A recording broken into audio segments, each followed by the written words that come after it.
गुरुपौर्णिमा म्हणजे आपण गुरूंसाठी कृतज्ञता व्यक्त करण्याचा दिवस.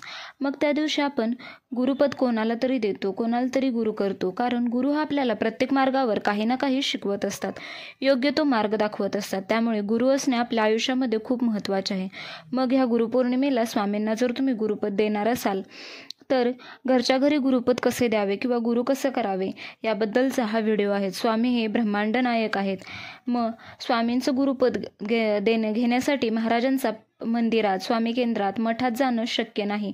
तुमची तब्येत ठीक नसेल किंवा मासिक धर्म असेल किंवा अदर इश्यूज असतील तर काय करावे यासाठी संपूर्ण व्हिडिओ स्किप न करता पहा. मग तुम्हाला काय करायचं आहे, सकाळी स्नान वगैरे करून म्हणजे शुचिर्भूत होऊन तुमचं आवरून स्वामींसमोर बसा.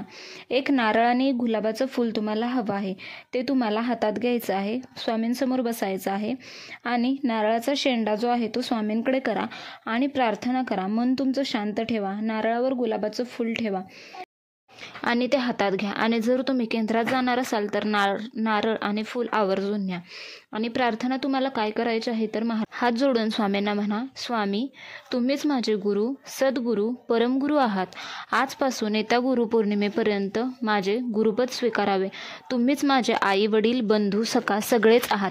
ही प्रार्थना तुम्हाला स्वामींजवळ करायची आहे. प्रार्थना झाल्यावर स्वामींना अभिषेक घातलेलं जे तीर्थ आहे ते डाव्या हाताने उजव्या हातावर घ्यायचं आहे. आणि घरात जर अभिषेक नसेल केला तर घरातील शुद्ध जल घ्या. आणि जर केंद्रात जाणार असेल तर तुम्हाला तेथे तीर्थ भेटेलच. जे घरी करत आहेत त्यांनी मूर्तीवर अभिषेक केलेलं तीर्थ उजव्या हातात घ्या आणि मंत्र म्हणा, अकाल मृत्यू हरणम सर्व व्याधी विनाशनम सद्गुरु श्री स्वामी समर्थ महाराज पादोदकम तीर्थ जठरे धारयाम्यम हम शिरसाधारम्यामम. हा मंत्र तुम्हाला हातावरती जल घेऊन एकदाच म्हणायचा आहे आणि त्यानंतर हे पाणी ग्रहण करायचं आहे. अशा प्रकारे स्वामींना गुरुपद द्या. आणि तो नारळ जो तुम्ही घेतला होता तो स्वामींना कधी मठात, केंद्रात जाल तेव्हा त्यांच्या चरणी अर्पण करा.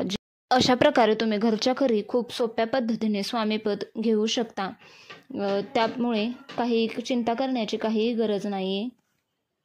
अशा प्रकारे ब्रह्मांड नायक तुमचे गुरु होतील आणि अखंड तुमचे रक्षण करतील, तुमचं संकट तारतील, तुमचं आयुष्य आनंदाने सुखाने भरभरून जाईल. जर व्हिडिओ आवडला तर प्लीज व्हिडिओला लाईक, शेअर करा आणि अजूनही चॅनलला सबस्क्राईब केलं नसेल तर जरूर करा. व्हिडिओ पाहिल्याबद्दल धन्यवाद. श्री स्वामी.